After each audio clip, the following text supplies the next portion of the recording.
हाँ, option A है प्रतिबल स्ट्रेस, बी विकृति strain, C young's modulus young प्रत्यास्थता गुणांक, डी प्रत्यास्थता की सीमा limit of elasticity. Sir young's modulus सही आंसर है।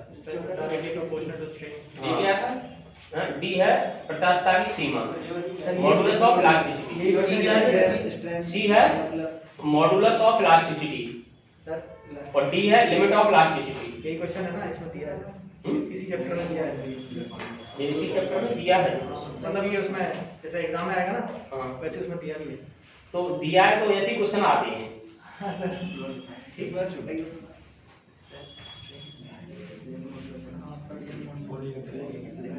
Limit of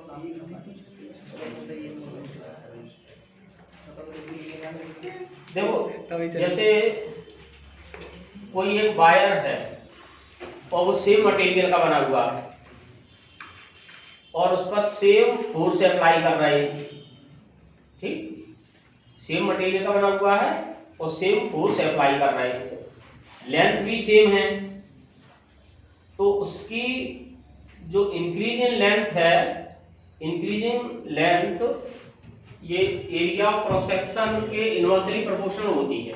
increase in length is inversely proportional to area of cross section, और एरिया ऑफ क्रॉस सेक्शन ये किसके प्रोपोर्शनल होता है? 1/पाई आर स्क्वायर, पाई तो कांस्टेंट है, तो इंक्रीज इन लेंथ किसके प्रोपोर्शनल हो जाएगी? 1/r स्क्वायर की। तो इसका कांसेप्ट क्या लिखोगे? इसका कांसेप्ट जो ये लिखोगे कि देखो समझो पहले कांसेप्ट, जैसे किसी एक भी पदार्थ दी गई है तो उसका बाई सेम होगा, लेंथ सेम ले रहे हैं, इक्वल फोर्स लगा रहे हैं, ये तीन काम सेम है, तो उसकी जो लेंथ इंक्रीज होगी, इंक्रीज इन लेंथ वो इनवर्सली प्रोपोर्शनल होगी एरिया ऑफ क्रॉस सेक्शन, या फिर length increase in length inversely proportional होगी स्क्वायर ऑफ द रेडियस। ठीक, तो कांसेप्ट इसका ये लिखोगे, if Young's modulus length and force acting on a wire are same,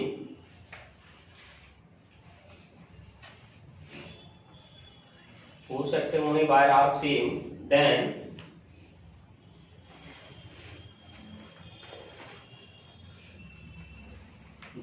increase in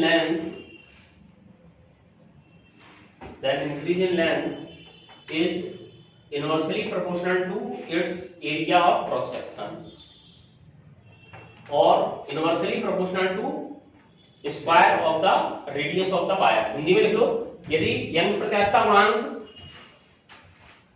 लंबाई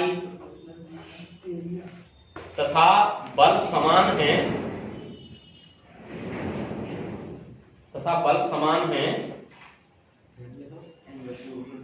तो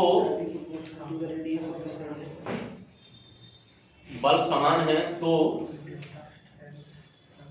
लंबाई में वृद्धि अनुप्रस्थ काट के क्षेत्रफल के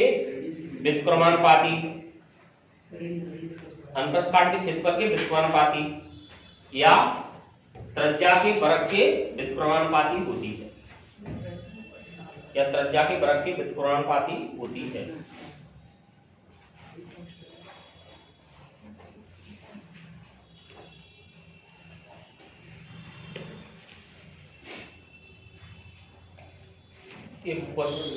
ठीक। ये L प्रोपोर्शनल 1/a और L ये इनवर्सली प्रोपोर्शनल है, inversely 1/a, L inversely proportional 1/r square. अब क्वेश्चन लिखिए इस पर, रोहित नोट कर लिया? ये रहेगा। अच्छा, तो इंग्लिश में लिख लो, a weight of 6 newton is applied on a body, is applied on a wire, लिख लो, is applied on a wire, then its length increases by 12 mm. Length increases by 12 mm if the radius of wire is doubled. Radius of wire is doubled, then find the increase in length of the wire. Then find the increase in length of the wire. एक तार पर 6 Newton का बल लगाने पर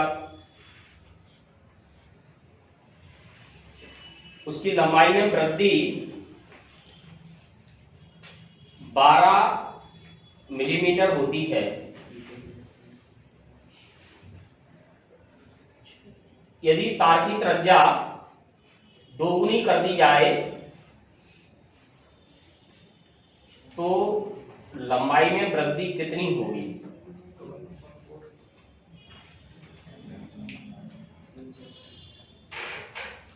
लंबाई में वृद्धि कितनी होगी?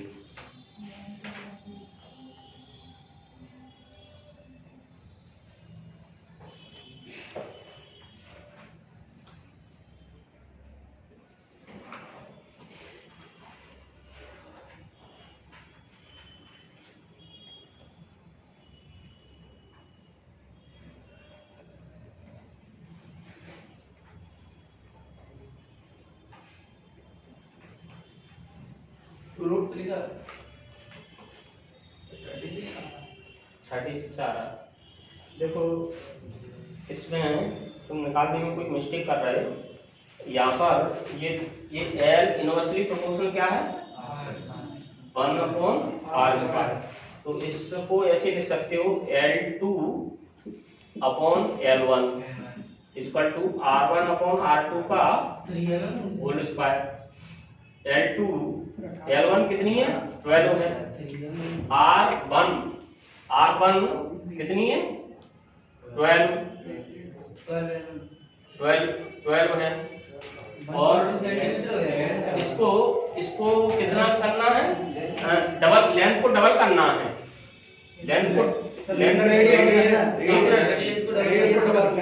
वो रेडियस को डबल करना है। रेडियस को डबल करना है तो यहाँ पर हम कर देंगे, ये R1 को R ले लेंगे, इसको ले लेंगे 2R का होल स्क्वायर। ठीक, R से R कट जाएगा तो ये कितना हो जाएगा? 1/4 हो जाएगा। तो L2 बराबर 12/4। 12/4 तो कितना होगा? 3m।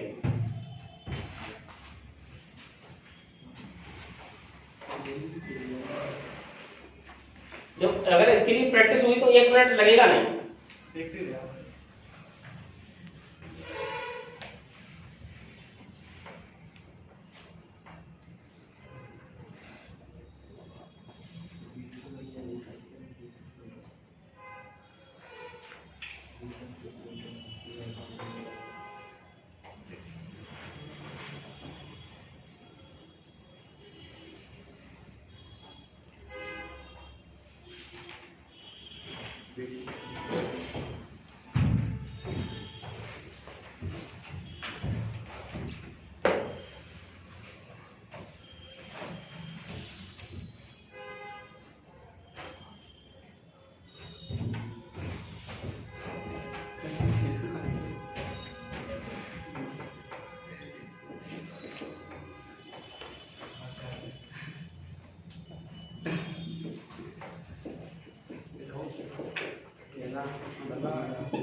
देखो इलास्टिक, ये है इलास्टिक आफ्टर इफेक्ट, प्रत्यास्थ उत्तर प्रभाव। तो ये प्रत्यास्थ उत्तर प्रभाव क्या होता है और इसका यूज किस काम में होता है? तो इलास्टिक आफ्टर इफेक्ट कहते हैं कि जैसे कोई सब्सटेंस है और उस पर हमने विरूपक बल लगाया, रीस्टोरिंग फोर्स लगाया, और ये विरूपक बल अधिक समय तक लगाया, तो विरूपक बल लगाने से अब विरूपक बल को हटा लिया, तो कुछ पदार्थ तो ऐसे होते हैं वो बहुत जल्दी अपनी पूर्वावस्था में आ जाते हैं, और कुछ पदार्थ ऐसे होते हैं जो पूर्वावस्था में आने में कुछ टाइम लगाते हैं। तो ये गैल्वेनोमीटर में जो सस्पेंशन वायर है वो फॉस्फोर ब्रॉन्ज या क्वार्ट्ज का बनाया जाता है। ऐसा क्यों किया जाता है? क्योंकि इनका इलास्टिक आफ्टर इफेक्ट है वो बहुत ही कम होता है। जैसे ही करंट को ऑफ कर दे वो तुरंत अपनी ओरिजिनल पोजीशन में आ जाता है। तो ये इसका प्रैक्टिकली यूज है। जैसे क्वेश्चन उसमें भी आता है, 11th में भी आ जाता है, ये क्वेश्चन 12th में भी आ जाता है कि गैल्वेनोमीटर का वायर है वो फॉस्फोर ब्रॉन्ज या क्वार्ट्ज का क्यों बनाया जाता है। तो इसमें फॉस्फोर ब्रॉन्ज या क्वार्ट्ज का इलास्टिक आफ्टर इफेक्ट बहुत कम होता है। तो इसको लिखोगे, यदि किसी वस्तु पर विरूपक बल अधिक समय तक लगाया जाए, if deforming force acting on a body for long time,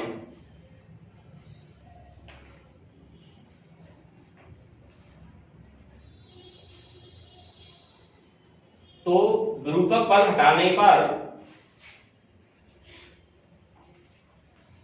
वह अपनी पूर्वावस्था में आने में जितना समय लेती है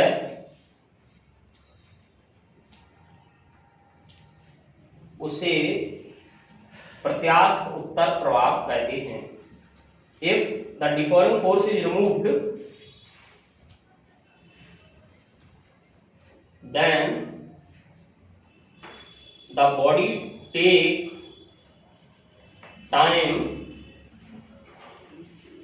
to regain its original position, So then the body take time to regain its original position is called elastic after effect.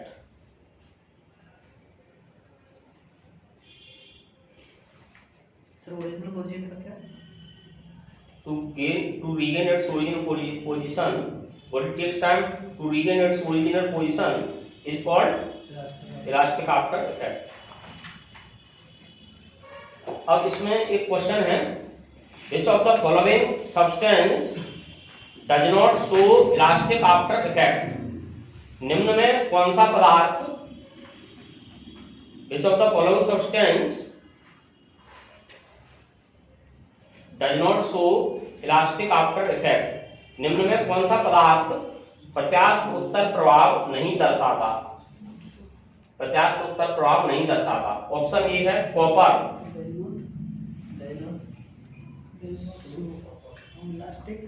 does not show elastic after effect. Option A है copper, B rubber, C steel, D quartz.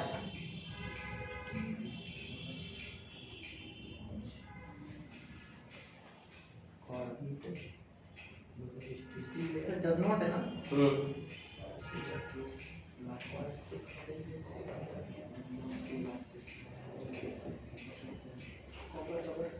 तो third क्या था? Steel, cold quartz. Steel ही है। Steel नहीं, quartz है। Quartz तो बहुत ही जल्दी अपनी ओरिजिनल पोजीशन में आ जाता है। तो ओरिजिनल पोजीशन में आता है, इसका मतलब क्या है, इलास्टिक आफ्टर इफेक्ट को शो नहीं कर रहा है। तो स्टील देर में आती है, स्टील तो देर में ही आएगी।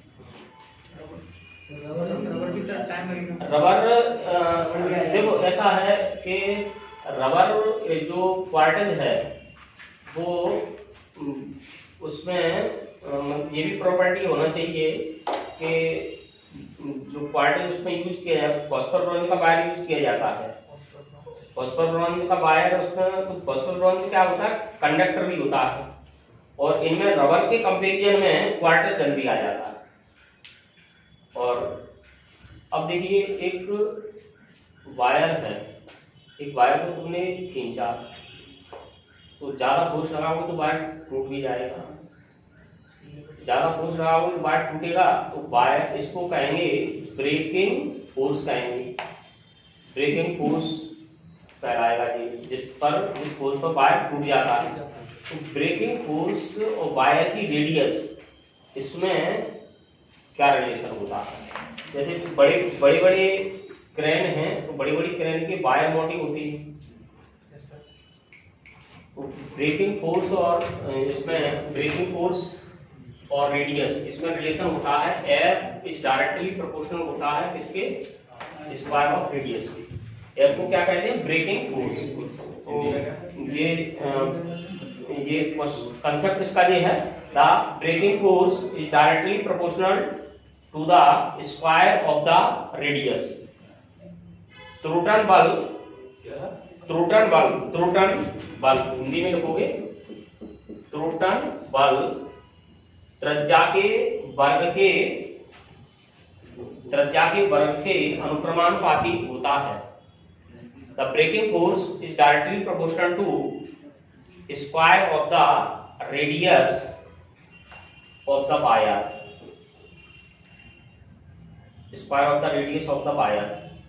जैसे सपोज कीजिए कि तुमने किसी वायर की रेडियस को दोगुना कर दिया, तो उसके लिए टोटल फोर्स है वो कितना हो जाएगा? 4 गुना हो जाएगा। ठीक, जैसे कोई वायर है 1 mm का वायर है, उसको तोड़ने के लिए 5 न्यूटन बल की जरूरत है, तो 2 mm वायर को तोड़ने के लिए 20 न्यूटन की जरूरत होगी। 4 गुना कर दो, 5 का 4 गुना कर दो। F प्रोपोर्शनल R स्क्वायर है, तो ये इसको ऐसे लिख लोगे F2 upon F1 equal to R2 upon R1 का होल स्क्वायर। ठीक,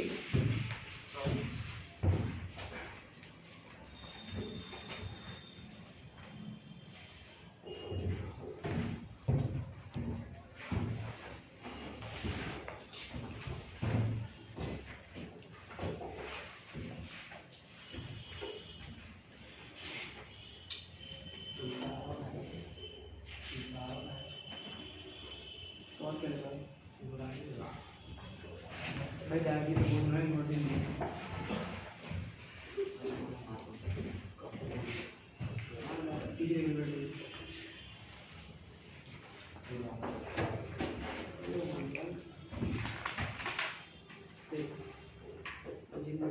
तो ऊपर आ रहा हूँ।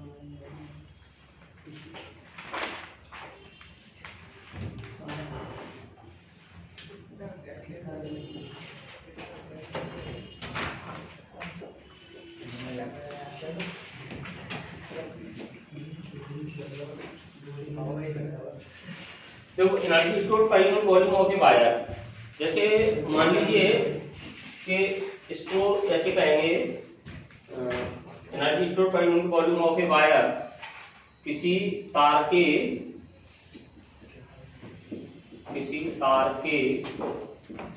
एकांक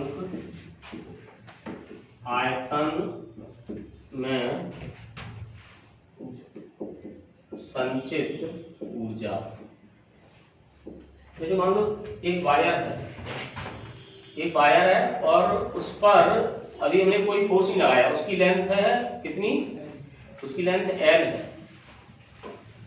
अब हमने इस पर कोई फोर्स नहीं लगाया, अब हमने इस पर F फोर्स लगाया, तो अब इसकी लेंथ बढ़ करके L लेंथ बढ़ जाती है।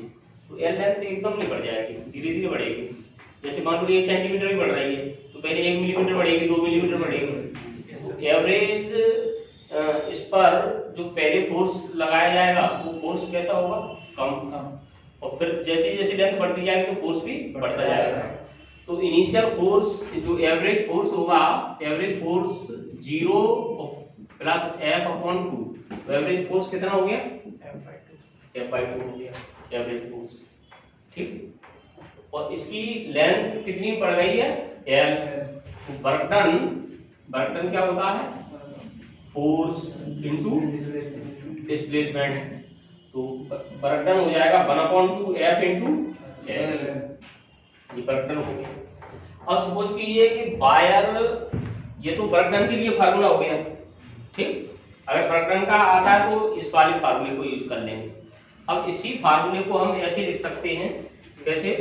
W is equal to 1/2 F इसमें A से डिवाइड कर दिया और L इसमें ओरिजिनल लेंथ L से मल्टीप्लाई कर दिया, A इंटू L, ये क्या है, एरिया ऑफ क्रॉस सेक्शन है और L इसकी लेंथ है। एरिया ऑफ क्रॉस सेक्शन में लेंथ से मल्टीप्लाई कर दें तो कौन सी क्वांटिटी आ जाती है, वॉल्यूम आ जाता है। ठीक, तो ये वॉल्यूम हो गया, ये हो गया इसका वॉल्यूम। अगर हम AL को ये AL को ले लें 1 यानी यूनिट वॉल्यूम, इसका मतलब क्या है, यूनिट वॉल्यूम। वॉल्यूम को यूनिट ले लिया तो वर्क डन किसके बराबर हो जाएगा, 1/2 स्ट्रेस इंटू स्ट्रेन, और वॉल्यूम को तो यूनिट ले लिया 1/2 स्ट्रेस इंटू स्ट्रेन, और वर्क डन किसके बराबर होता है, एनर्जी स्टोर के बराबर होता है। तो एनर्जी स्टोर कितनी हो जाएगी, 1/2 स्ट्रेस इंटू स्ट्रेन। ठीक, तो किसी वायर को खींचने पर, एल लेंथ खींचने पर, उसके अंदर इतनी एनर्जी स्टोर हो जाती है। ठीक, समझ में आ गया? तो इसको नोट कर लोगे,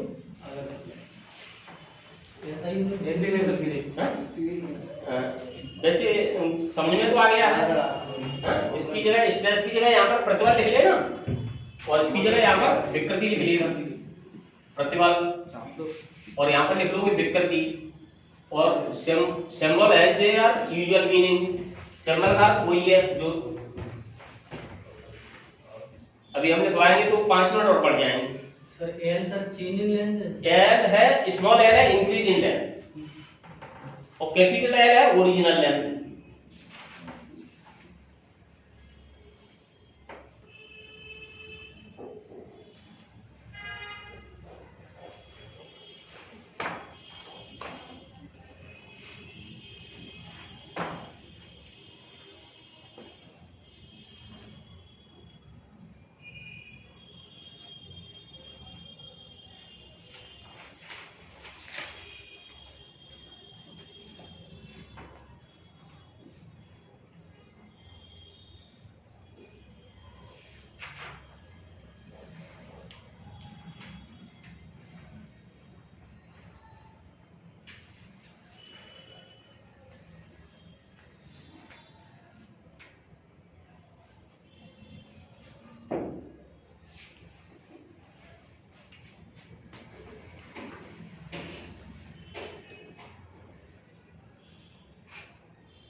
करिए नोट, ये क्वेश्चन लिखिए। सर जी ये हमारा समझाना कि W बराबर ये ऊपर की W इसके ऊपर था जी, ये और ऊपर ये वाला, ये इसमें क्या किया है, ये वाला है इक्वेशन 1, इसमें F में A से डिवाइड कर दिया और A से यहाँ पर ऊपर मल्टीप्लाई कर दिया, और इस L में L से डिवाइड कर दिया और L से मल्टीप्लाई कर दिया। तो ये तो क्या बन जाएगी, ये तो बन जाएगा प्रतिबल बन जाएगा, बल बटे क्षेत्रफल, और लंबाई में परिवर्तन बटे प्रारंभिक लंबाई, तो ये क्या बन जाएगी, विकृति बन जाएगी। ये क्वेश्चन देखो,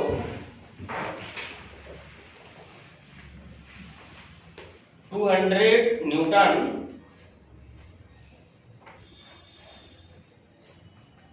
force is acting on a wire, एक तार पर 200 न्यूटन का बल लगाया जाता है। Then increase in length of wire is 1 mm, तो तार की लंबाई में 1 मिलीमीटर की वृद्धि हो जाती है। So increase in length of wire is 1 mm. Find the energy stored in the wire.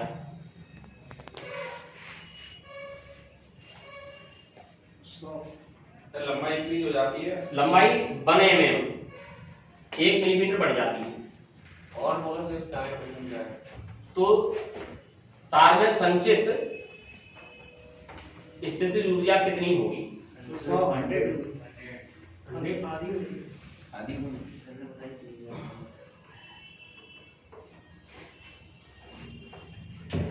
तो ये हो गया। अगला लिखो तो सबका हो गया नहीं हुआ।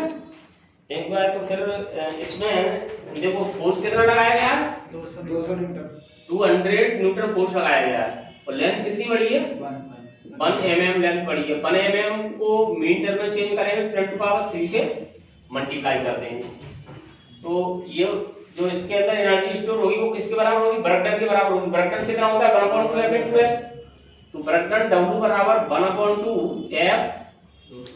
F 200 और L 10 टू पावर -3 ये कितना हो गया 100 और ये 10 टू पावर -3 है तो कितना होगा 0.1 जूल। तो ये वर्क डन किसके बराबर होगा एनर्जी के बराबर होगा तो 0.1 जूल आंसर आ जाएगा।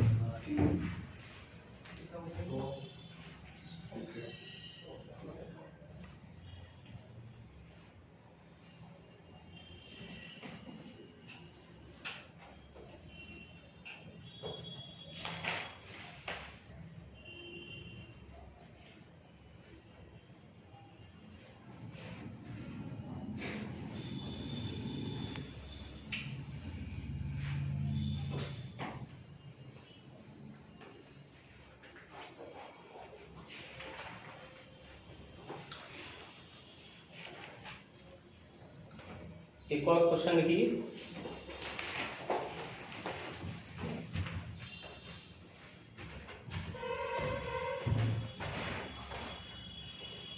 वायु प्रत्यास्थता गुणांक वाले तार में x रेखीय विकृति पैदा की जाती है x रेखीय विकृति पैदा की जाती है तो इस तार के पदार्थ के एकांक आयतन में संचित ऊर्जा कितनी होगी अभी उसके ऑप्शन दे देंगे तुमको। पहले इंग्लिश में लिखो the Young's modulus of a wire is y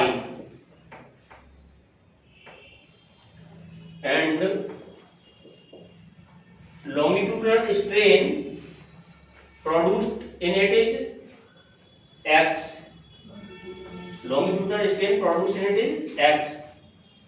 then the elastic energy stored in the wire is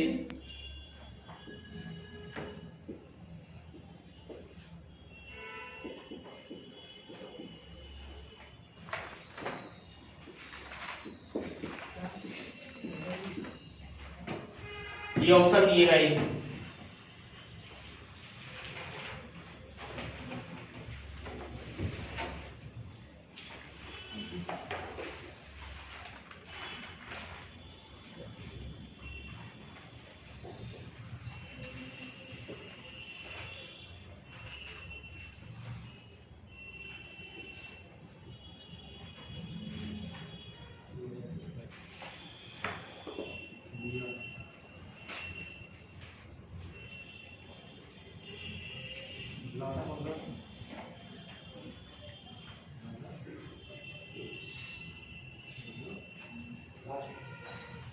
last बार सही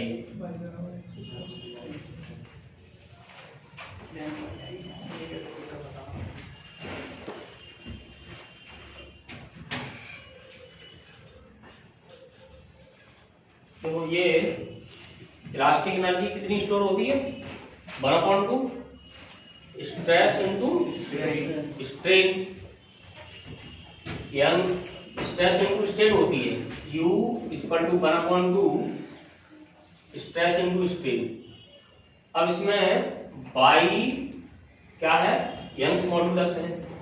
यंग्स मॉडुलस ये किसके बराबर होता है स्ट्रेस अपॉन स्ट्रेन यानी प्रतिबल बटे विकृति। प्रतिबल बटे विकृति।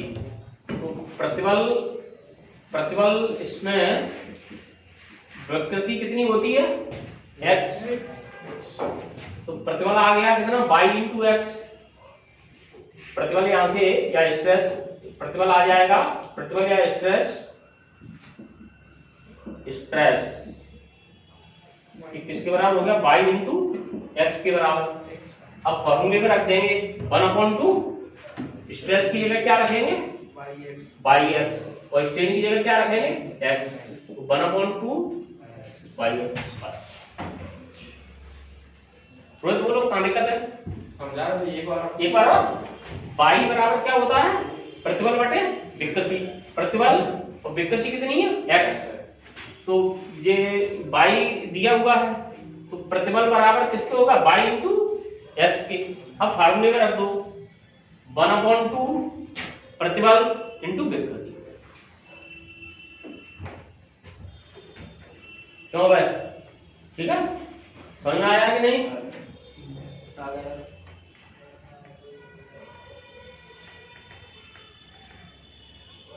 ज्यादा बोलो।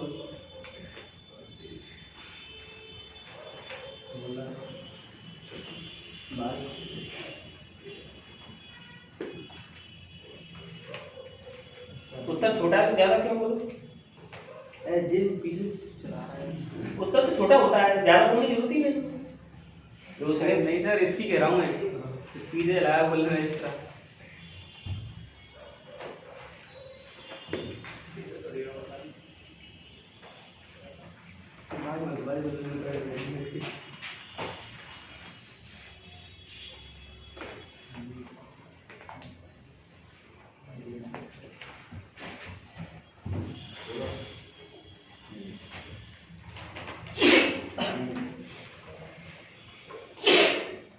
नेक्स्ट क्वेश्चन है,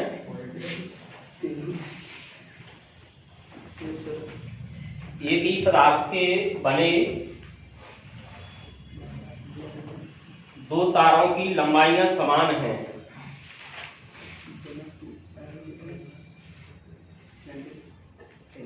एक ही पदार्थ के बने दो तारों की लंबाइयां समान हैं। Two wire are made of same material, their length are equal.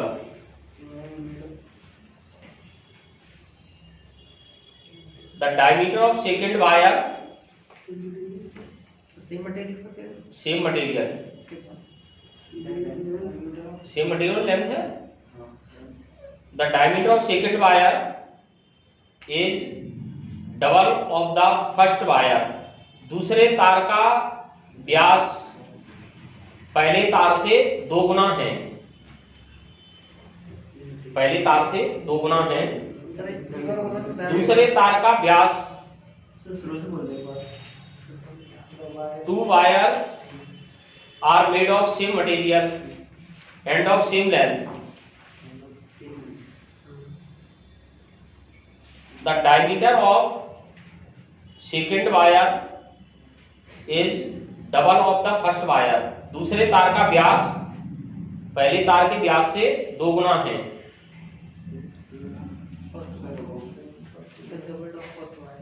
दोनों तारों पर समान भार आरोपित करने पर if equal weight applying on both wire, then increase in their then the ratio of increase in their length is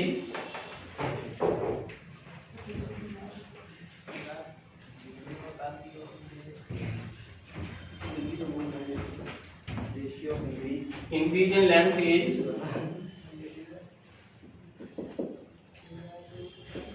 2:1 वाला।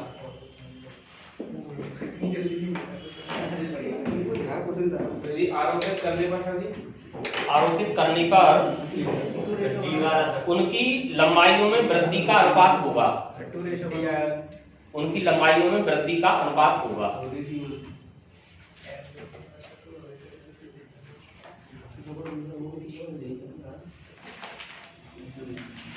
D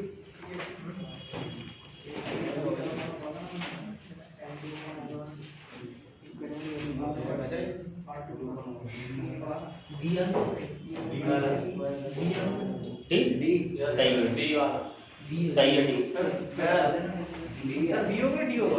इसमें एफ बाई एल तीनों सेम है, तो एल इनवर्सली प्रपोर्शनल किसके होता है? 1/r स्क्वायर के।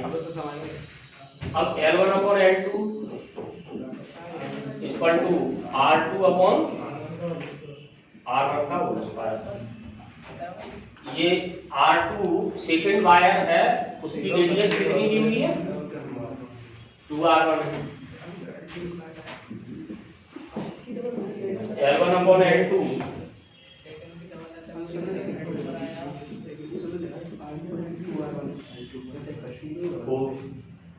L1 इसमें लेंथ का रेशियो निकालना है, L1 अपॉन L2 तो ये कितना हो जाएगा? 4:1। सर अभी पिछले वाले में तो L2 लिखवाया था ऊपर लेंथ में। अरे तो R1 तो R1 पहले लिखा था, R2 जी लिखा था पहले इसे इसमें R1 ऊपर लिखा था। R1 ऊपर लगाया श्रेणी और आई क्या?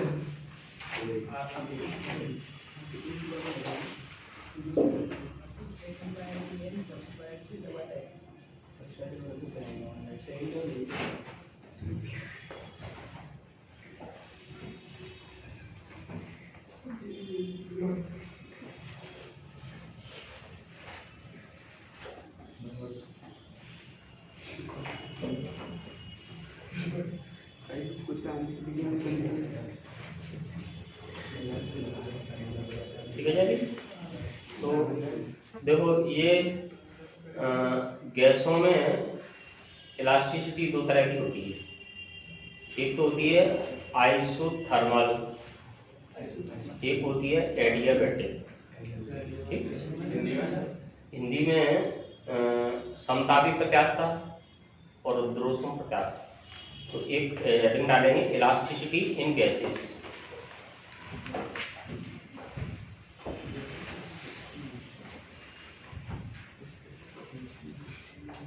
Gases has two types of elasticity.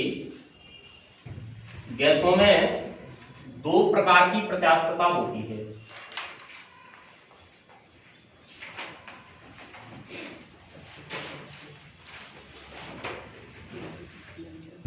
Number 1 isothermal elasticity, समतापी प्रत्यास्थता। समतापी प्रत्यास्थता isothermal elasticity. It is equal to the initial pressure of the gases. यह गैस के प्रारंभिक दाब के बराबर होती है। It is equal to the initial pressure of the gases. यह गैस के प्रारंभिक दाब के बराबर होती है। Initial pressure of the gases, यह गैस के प्रारंभिक दाब के बराबर होती है।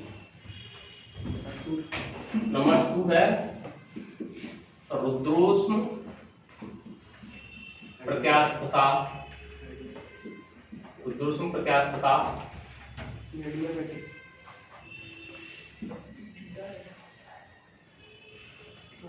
इसको कहते हैं एडियाबैटिक इलास्टिसिटी। एडियाबैटिक इलास्टिसिटी इसमें भी it is equal to the gamma times of initial pressure. हाँ, it is equal to gamma times of the initial pressure where gamma is equal to initial pressure, where gamma is equal to Cp upon Cv, where gamma is equal to Cp upon Cv। यहाँ gamma नियत दाब रुद्रोष्म प्रत्यास्थता, यह gas के प्रारंभिक दाब का gamma गुनी होती है।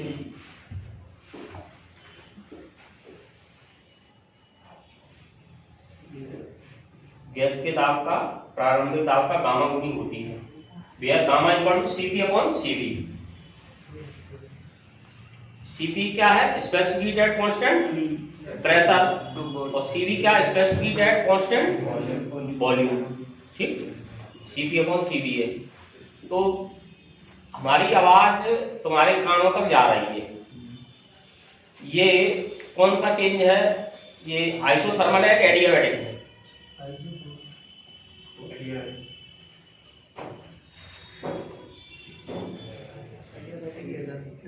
या फिर नाना उपभाग है?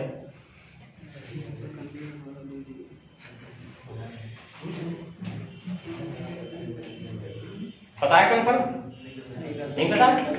देखो, न्यूटन ने ये बताया था कि ये आइसोथर्मल चेंज है, तो इससे साउंड की वेलोसिटी निकाली गई थी। तो साउंड की वेलोसिटी आई थी 280 मीटर पर सेकेंड। लेकिन जब इसमें लाप्लास ने करेक्शन किया था, उन्होंने कहा था कि ऐसा नहीं है कि ये आइसोथर्मल चेंज हो, ये एडियाबैटिक चेंज होता है। एडियाबैटिक चेंज होता है, ये इसमें कोई एनर्जी का ट्रांसफर नहीं होता है। एनर्जी का मतलब वैसे एनर्जी ट्रांसफर नहीं होती है एडियाबैटिक में, ये बहुत फास्ट प्रोसेस होती है। तो इससे जो साउंड की वेलोसिटी आई थी वो कितनी आई थी? 331.5 मीटर पर सेकेंड, यानी जो एक्सपेरिमेंटल रिजल्ट के बिल्कुल पास में थी। तो 332 के पास में थी। तो हमारी आवाज हो या तुम्हारी आवाज हो, किसी की भी आवाज हो, ये साउंड का प्रोपोगेशन ये एडियाबैटिक चेंज होता है। The propagation of sound in air is adiabatic change. वायु में ध्वनि का गमन रुद्रोष्म परिवर्तन है। The propagation of sound in air is adiabatic change.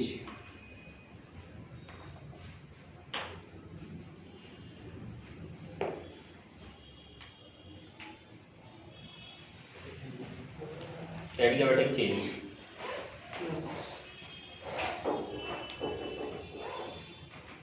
अच्छा, अब एक क्वेश्चन है कि ये बिजली के खंभे या टेलीफोन के खंभे ये जो बने होते हैं वो अंदर से खोखले होते हैं। टेलीफोनिक खंभे अब तो हट गए, अब तो लाइन डल गई, तो अंदर से ये खंभे खोखले होते हैं। तो अंदर से इनको ठोस क्यों नहीं बनाया जाता है?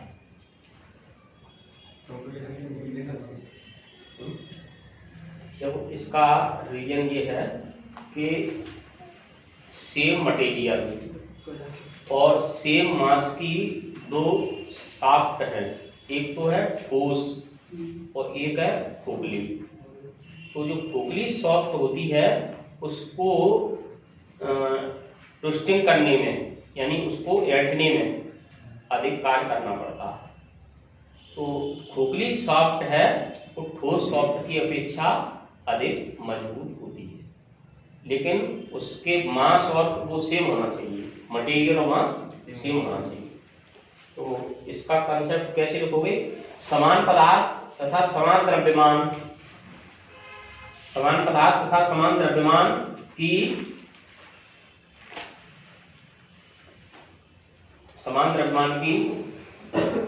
ठोस तथा खोखली शाफ्टों में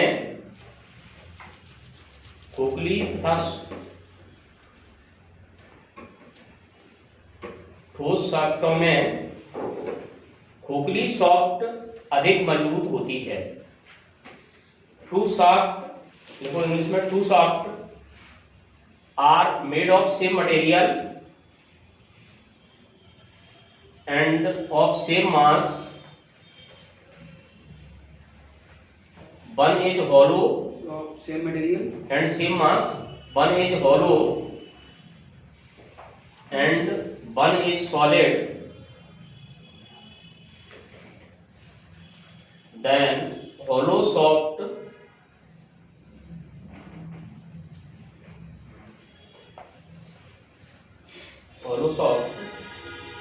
is more rigid than solid shaft, sir hollow shaft is more rigid अधिक मजबूत होती है, मोर रिजिड देन होलो वो देन सॉलिड सॉफ्ट। देखो हिंदी में नहीं लिख पाया तुमने, खोखली सॉफ्ट अधिक मजबूत होती है। देखो खोखली सॉफ्ट अधिक मजबूत। अब जैसे जैसे क्वेश्चन है, जैसे क्वेश्चन ये आता है कि बिजली के खंभे हैं या टेलीफोन के खंभे हैं, वो खोखले क्यों बनाए जाते हैं? क्योंकि वो ज्यादा मजबूत होती है। ठीक, और बंद कर दो। मार्क्स है जो हमारा समान रहेगा। हाँ, मास